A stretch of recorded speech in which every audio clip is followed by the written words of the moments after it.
Morning I'm using an alternative gospel lesson for this Sunday, and it's not the one in your bulletin. So the gospel today is from the 9th chapter of St. Luke, beginning at the 10th verse.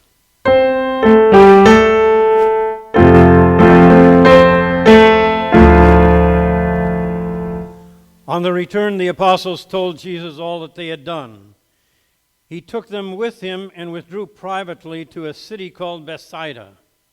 When the crowds found out about it, they followed him, and he welcomed them and spoke to them about the kingdom of God and healed those who needed to be healed. The day was drawing nigh to a close, and the 12 came to him and said, "Send the crowd away, so that they may go into the surrounding villages and countryside to lodge and get provisions, for we are here in a deserted place." But he said to them, "You give them something to eat."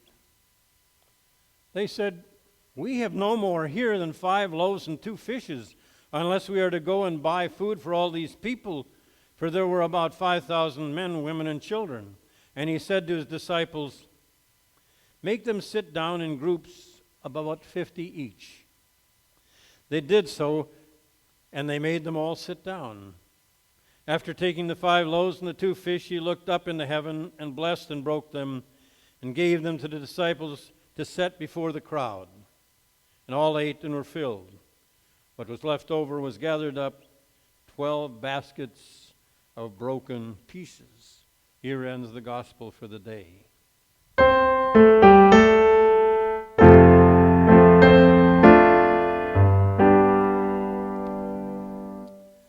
Please be seated.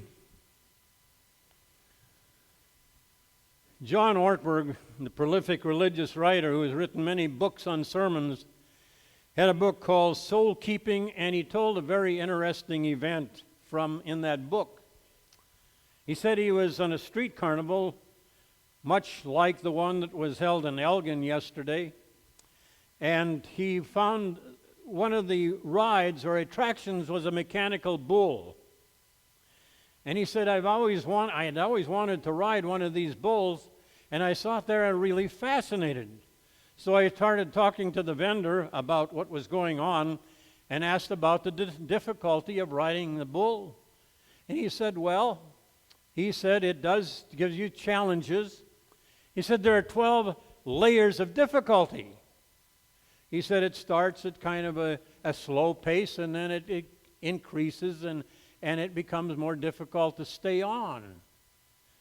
But he said if you really, really concentrate and you keep your center of gravity balanced, that you can survive, you can stay on.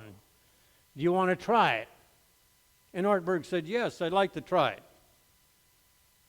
So he said, I got on that mechanical bull and it started to move slowly, and I got used to centering myself so I felt always comfortable. And then it began to speed up some more. And then I got scared, and I started flailing my arms around to keep balance, and trying to shift from one way to the other became more and more difficult. And it speeded up, and finally I cried out like I really was going to fall off this thing. And finally I grasped the bull by the neck and just hung on for dear life and was about to yell out to stop, and finally it started to slow down and stopped, and I got off. And then I started to feel really good about the experience. And I developed this sort of swagger about, I guess I didn't do too bad for the first time on a bull, did I? And the vendor said, no, that wasn't so bad. He said, you had a little difficulty, but it wasn't bad. Okay, so now you've completed the first level. There's 11 more to go. Would you like to try that? Ortberg said there wasn't a need to pause in order to make a proper decision. I just was not ready to take on a bigger challenge. I don't know if you've ever felt that way, that you've tried to do something and you felt prepared for it, and when you got into the activity that you were trained for, found out that you really hadn't been trained adequately. I know that's one of the characteristics of seminarians when they come out of the seminary and they go into the parish. They know everything there is about running a church, right? And soon they find out maybe the task was a little greater than they had been trained for. And they'd spend all their time in books learning certain ideas and certain things to preach. Found out that the congregation wasn't necessarily all that concerned about what they had learned. They were more concerned about whether they cared about them or not, whether they were there when they were needed. That's kind of the thing that we're talking about in our gospel lesson today. Jesus was training his disciples to be ministers after him. He'd sent them out 2 by 2 early in the ministry. And he taught them a number of things to do. And so they went out and they preached, and they got into situations where they healed a sick, and in one case cast out a demon. And they started to feel really good about themselves. And they kind of swaggered in and said, Jesus, we're really having a good time. What you taught us is really great, and I think we're really good apostles at this time. And then they had the 5,000 there that Jesus was preaching to. And they come to Jesus and they say, you know what? These people, we got to send these people away. It's the end of the day and we don't have enough food. And there's going to be a riot. There was no Costco or Walmart that was open at that time. And Jesus said, well, no, feed them. I said, well, we're not prepared. This is often the case when we as Christians think that we have the answers and we have the ability and we do really pretty good for ourselves, and then we were up with a situation that's a little beyond us. We're not prepared. And I think that's the point Jesus was making in this particular incident in Luke. Okay, well, you think you have everything licked. Well, sometimes there's just practical problems that come up, and you have to be prepared to deal with them. And that's what he tells us too, isn't it? Oh, I know you think you're really saturated in this Christianity business, but how much are you exercising it? How ready are you when special circumstances come up, when you can evangelize, that you run away from the situation because you don't think you're ready? So the first point Jesus is making is be prepared for possible God moments in your life. When you can make witness to something, and you really have to be prepared for it, or you will miss all kinds of possibilities. We are ramping into the political season for 2020. And you better believe that all of the candidates that are preparing for that event are getting prepared. They have people hired that will ask them the questions that they think will be posed to them on the campaign trail. They are taking lessons on what to eat, where to stay, how to present themselves, different customs from different parts of the country, what to say and what not to say in different areas. You got to be prepared. We take self-defense because we think we have to be prepared sometimes to defend ourselves against people who would harm us. There are shooter seminars for churches now and for organizations. What happens if somebody comes in and has a grudge against somebody else in the organization and they want to take it out on the whole group. How do you respond in that situation? If you're not prepared, there could be catastrophe. But sometimes we just let opportunities pass us by. We think that this situation is too difficult and we'll deal with something else. When a situation comes up where we can witness to God's grace and mercy, sometimes we just sit down and look for another opportunity rather than taking the one that is presenting himself right in front of our face. Reminds me of a young man who fell in love with a farmer's daughter, and he went to the father and asked for her hand in marriage. And he said, "You'll have to take a test." He said, "I'm going to send 3 bulls into this ring, and I want you to grab the tail of each one. I want to see if you're really brave, if you can defend my daughter if she comes into harm's way. But I said, you'll only have 3 chances, and you pass them up, the opportunity is gone forever." So he said, "Okay." He said, "Remember, you grab the bull's tail, and you hold on tight. That'll prove to me that you really are in a position where you can marry my daughter." So they passed the first bull out, and it was a mean-looking thing, and it ran on him, and he decided this wasn't the time to do it. So he jumped the fence, got out of the yard. So they sent a second bull in, and he said, if the first one was mean, this one was even meaner. It just looked at me, it pawed the ground and snorted at me, and looked like it was going to run right through me. And so I said, certainly there must be some bull that is tamer than these 2. And so I passed up, let that one go out of the ring.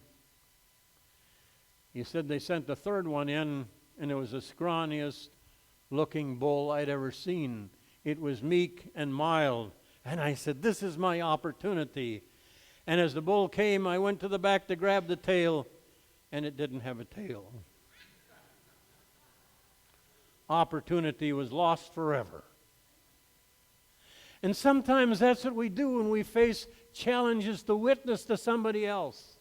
Somebody looks mean at us, and we say, oh, we'll pass this one up. There's got to be an easier one to speak to down the road. And another one comes, and we have an opportunity, and we say, we'll just wait for somebody else. And then a third one comes and looks and sits down, and we talk to them, and they seem to be listening, and we think we maybe made our point, and we said, do you find any sense of what we said? And they said, well, I just came here to get out of the cold, or to have a rest, or to get out of the sun. People come to us and they'll mention something about their church or ask about our church. They will talk about faith, that I think I'm losing faith. Or they will talk about God not being fair. And all these opportunities come along where we can talk to them on a one-to-one base, showing that we care. They're willing to talk about faith, that we're willing to talk about God and say, we share with you, but we miss the opportunities. The first thing Jesus was telling the disciples was, you got to be ready for possible God events you can witness properly. The second thing I think he was talking about in being prepared is sometimes just people have basic needs. And sometimes the best way you can relate to people is on the basis of some kind of need they have. What do we do in the mission field? We don't run out there and propagate right off the bat. They go and they set up hospitals or clinics or clean water or provide good food or teach them farming activities that will give them the ability to eat properly. And in the process, we talk about God's love, and we are doing this because we care.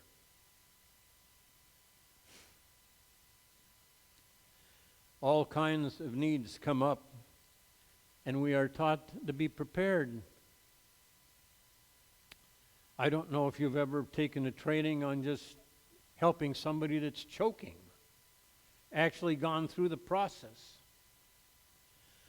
During my lifetime, I had 3 situations where I was able to help somebody simply because I knew a couple basic things about choking. We have first aid training. We have a defibrillator down in the parish hall that we bought, and we had a training session, and we had 6 people take training on it. I was one of them. Don't remember now exactly what I would do if I needed to apply it to someone. I'm not prepared for that situation. But see, sometimes people just need caring, sharing, simple loving. Be prepared for God events. Be prepared to minister in the basis of individual needs people have. Share with them your humanness. Last thing I would like to point out, if you really are prepared for God moments and you're willing to minister to people in their needs, you ask God for help. Desmond Tutu, bishop in Africa, made an interesting comment. He said, by himself, God won't. By ourselves, we can't. But we, together with God's help, can make a difference in the lives of people. I know you can argue with that particular philosophy, but it was an interesting one. There are many times when I feel very inadequate, but I feel a lot of difference when I pray for God's help. And I know this congregation has heard my first internship experience a number of times. I had just come into the parish, and the afternoon after I was there, I was called by the senior pastor, and he said, you know, you've had some psychological training, and he said, there's a situation in our parish. I just got a call from this house. The woman has a gun. She's threatening either to shoot herself or her husband. He said, I don't feel adequate to take it. Do you? And I said, sure.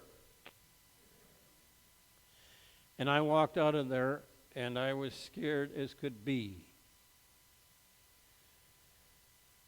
And I sat in front of the house, and I said, I don't know why they sent me on this mission. But I thought about a prayer. And I said, God, I really feel inadequate. Will you give me some help? If they're going to shoot somebody, let them shoot me. I was thinking, this will make a good martyr story. First day out an internship, and he gets shot and oh, isn't this good for me? And I was thinking to myself. Said, God, really help me through this. And I went in a little shaking, but confident that God would help. I just walked in, and I said, Mrs. Whatever her name was, and I said, I see a very interesting gun. Can I have it, please? Can I see it? She said, sure. And I had the gun. This is really easy, God. But you know, in so many situations where things have been really tense, and for all the training, and for all the people that have dealt with, it's still always scaring. God comes to you and presents you with God moments, teaching a class, witnessing, helping in a church event, sharing faith with a neighbor, taking a mission trip where you go out and help somebody rebuild after a tornado or a hurricane, to welcome a guest in church. These are opportunities. They're God moments. Are you prepared? That's a lesson from our gospel lesson this morning. Disciples had gone out, thought they had it licked. But when came the opportunity to do something and meet a particular need, they were inadequate. And we know this. We understand this. But with God's help, it can be overcome. Be aware of God moments. Be ready to help somebody in need. And always ask for God's help. It makes it a little easier and certainly more successful. Amen.